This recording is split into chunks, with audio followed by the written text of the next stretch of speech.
Stephen Hawking declaró la muerte de la filosofía en lo que irónicamente se trató de su libro más filosófico en toda su carrera, El Gran Diseño. Richard Dawkins se mofó de las vías de Santo Tomás en el espejismo de Dios sin siquiera darse el trabajo de estudiarlas, aunque fuera someramente, desde la propia Suma Teológica. El físico Steven Weinberg, como recopila el The New York Times, llegó a decir que todo lo que los científicos pueden hacer para debilitar el dominio de la religión, deben hacerlo, y al final, que ha de ser su mayor contribución a la civilización. Y así tantos otros científicos antirreligiosos se venden como pan caliente en librerías: Peter Atkins, Marvin Minsky, Sam Harris, suma y sigue. El asunto es todavía más desalentador. Sin ir más lejos, las obras que en los últimos 3 años han estado en la cúspide de las ventas en no ficción han sido las del historiador ateo Yuval Harari, quien ha preferido lanzarle bosta tanto a la ciencia como a la religión, diciendo que ni a una ni a otra les importa demasiado la verdad, entre otras afirmaciones afiebradas en donde insulta a las religiones tratándolas de ficciones útiles. En un mercado editorial que está plagado de ateos, materialistas, nihilistas y hasta de posmodernos, que mezclan groseramente la ciencia con sus mallogradas ideologías, en conjunto con otras obras de espiritualidades alternativas ubicadas al otro extremo de las ideas afiebradas, pero no menos dañinas, que se sumergen en embarazosas cantinfladas, prostituyendo a la física cuántica y a otras tantas ciencias para darle falso sustento a sus creencias desesperadas, que se aferran a cualquier cosa para construir una torre de papel, que solo genera que estemos plagados de gente con ansiedad, fragmentación y crisis identitaria, viciadas con la astrología, la magia negra, entre otras barbaridades. En un mundo que le ha dado la espalda a la filosofía clásica y a siglos de pensamiento occidental, ante esa podredumbre que parece no tener límites, toda vez que es fomentada por los grandes sellos editoriales, en donde frecuentemente anidan opiniones de estos dos venenosos extremos, en este nuevo capítulo de Books and Films les vengo a recomendar un libro maravilloso que recoge 60 preguntas y respuestas sobre ciencia y fe, preparadas por un elenco de notables y serios científicos, teólogos y filósofos que han decidido rebelarse contra el burdo consejo de Weinberg, no digno de su capacidad intelectual de aborrecer la religión, pero que tampoco han abrazado la espiritualidad del nuevo cuño, carente de tradición, que adolece además de una severa falta de fundamentos teológicos y filosóficos. En esta obra de más de 400 páginas, de la que vamos a hablar en este episodio, se han reunido más de 20 profesores universitarios de prestigiosas universidades e impecables trayectorias, que contra los vientos de aquellos que cacarean mucho pero dicen poco, han decidido alzar la voz en pos de defender a la milenaria y sabia armonía entre ciencia y fe. Bienvenidos al análisis de este pequeño oasis de intelectualidad interdisciplinaria, preguntas sobre ciencia y fe respondidas por profesores de universidad.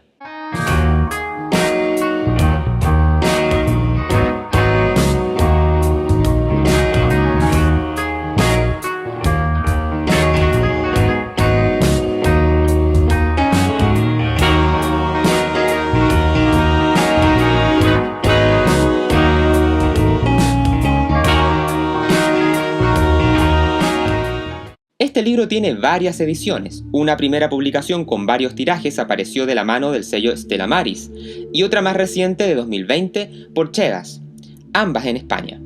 En tanto que una versión digital se puede conseguir en Kindle bajo la misma editorial, la que fue lanzada en el año 2022. ¿Hay límites filosóficos para el conocimiento científico? Sí, responde Héctor Velázquez, doctor en Filosofía y Letras, profesor de Filosofía de la Ciencia y de la Naturaleza. Hay una serie de supuestos de la ciencia que no son materia de la misma directamente, pero que sin ellos la ciencia no podría operar. La ciencia no puede ser una actividad autosuficiente porque depende del orden natural, de las leyes naturales, de la existencia de la realidad externa, que no son ni demostrables ni tematizados por la ciencia misma, sino que más bien son supuestos de su ejercicio. La ciencia experimental nacida con rigor en el siglo XVII nos aportó una visión nueva al permitir estandarizar matemáticamente las explicaciones sobre el cómo y el porqué del mundo físico. Pero para comprender completamente los alcances y límites del conocimiento científico, se debe tener en cuenta que se trata de un tipo de ejercicio racional más, entre otros igualmente válidos, igualmente importantes e igualmente parte de las inquietudes humanas por plantear, inquirir y encontrar respuestas que nos lleven a explicar este mundo en el que hemos encontrado nuestra propia existencia. Pero todavía más, Ya que ha quedado claro que la ciencia tiene límites filosóficos, vale la pena preguntarse si la propia ciencia tiene límites dentro de su propia disciplina. ¿Hay límites científicos para el conocimiento científico? La respuesta también es sí. Y la desarrolla Manuel Alfonseca, cientista computacional, profesor especializado en lenguaje y sistemas informáticos. Existen, de partida, límites en el propio instrumento de trabajo del paradigma científico actual, vale decir, las matemáticas.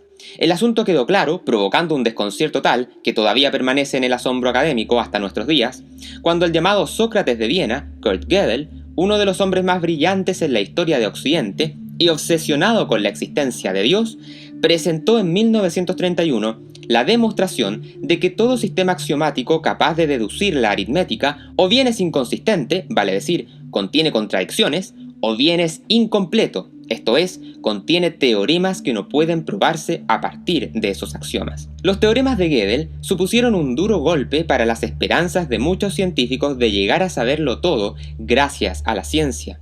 En la propia física, la más rigurosa de las ciencias desde el punto de vista teórico, pues es la que mejor aprovecha las matemáticas en sus planteamientos, se ve directamente afectada por estas limitaciones. Esto porque a pesar de no ser la física un sistema axiomático puro, como pasa con la lógica y las matemáticas, sí que depende de modelos matemáticos para describir la realidad.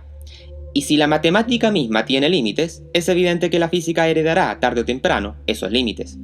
A mayor abundamiento, la física misma evidencia una estructura jerárquica de la realidad material que da lugar al llamado problema de la última explicación.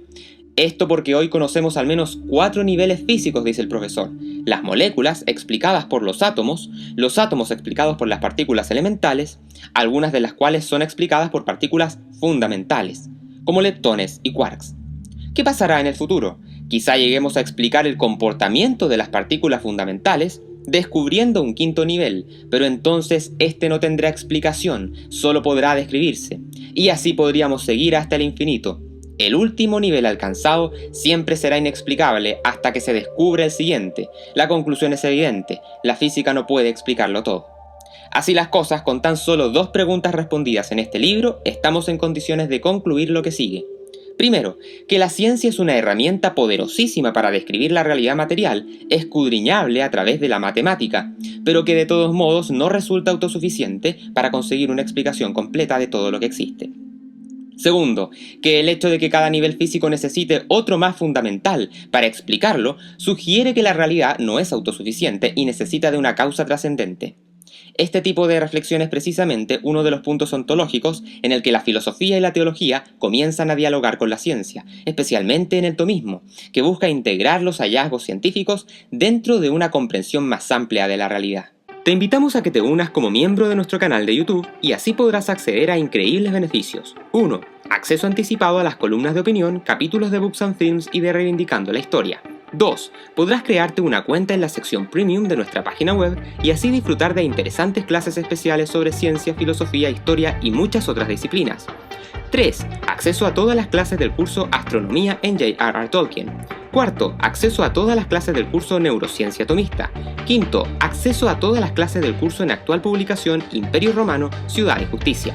Y 6. Acceso a las clases del curso en actual publicación Dios, el hombre y la máquina.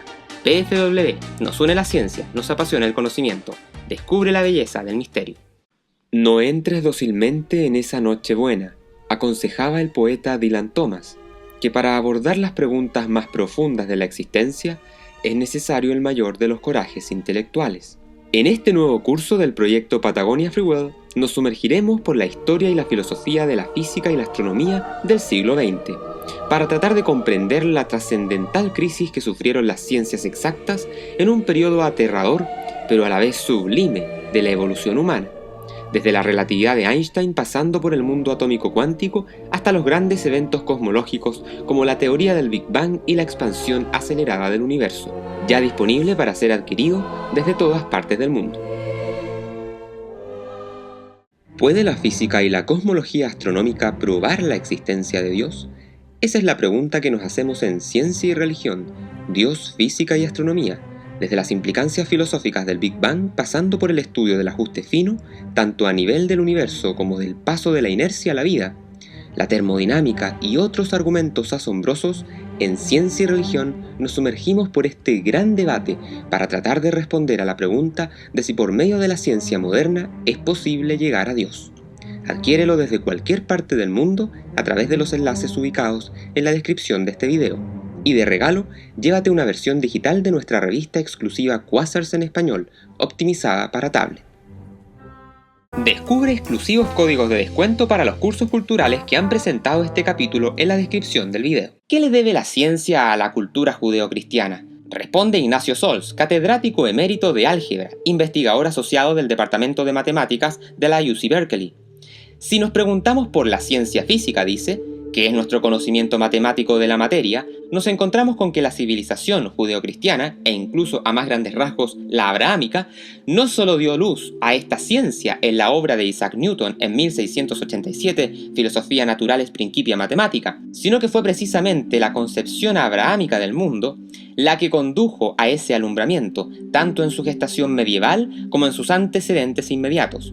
Para que el genio de Newton, que también era un obsesionado con la existencia de Dios al igual que Gödel, pudiera plantear lo que planteó, tuvo que pararse sobre los hombros de otros gigantes que vinieron antes de él.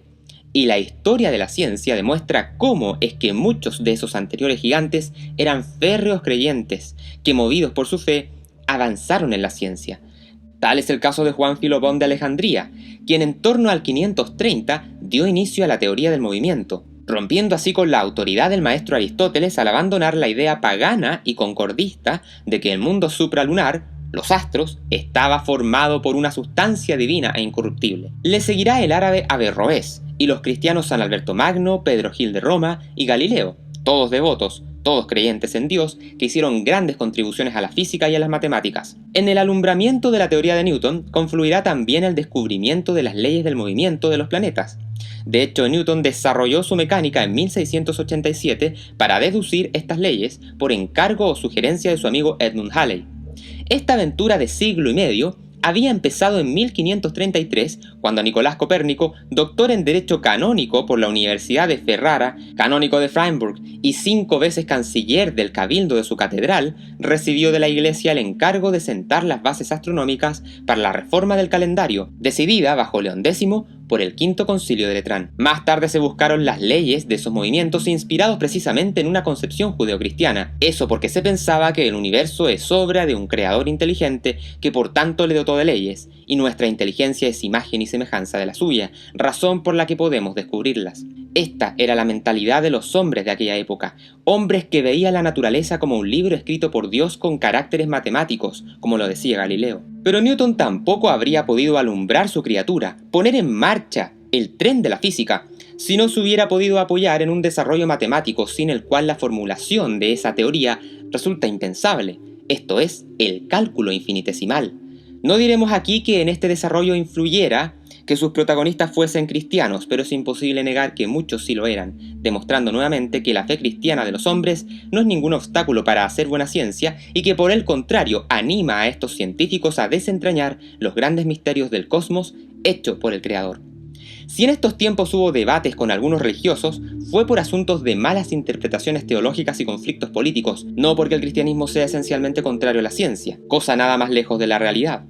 La noción matemática de derivada, exactamente tal como la definimos hoy, aunque aún sin ese nombre, procede de Pierre de Fermat, quien la utilizó para unificar los métodos de cálculo de máximos y mínimos que había leído en documentos que databan del año 320. Pierre de Fermat fue un católico que, aunque abogado de profesión, era un brillante matemático. Derivación e integración fueron impulsadas en paralelo por 3 sacerdotes católicos: Cavalieri, Gregory de St. Vincent y James Gregory, además de 2 sacerdotes anglicanos, John Walsh e Isaac Barrow. Pero todavía más, el hecho de que ambas operaciones, derivación e integración, son inversas, lo que se conoce como invención del cálculo, estuvo a punto de ser descubierto por 2 católicos profundamente religiosos, esto es, Blaise Pascal y Evangelista Torricelli.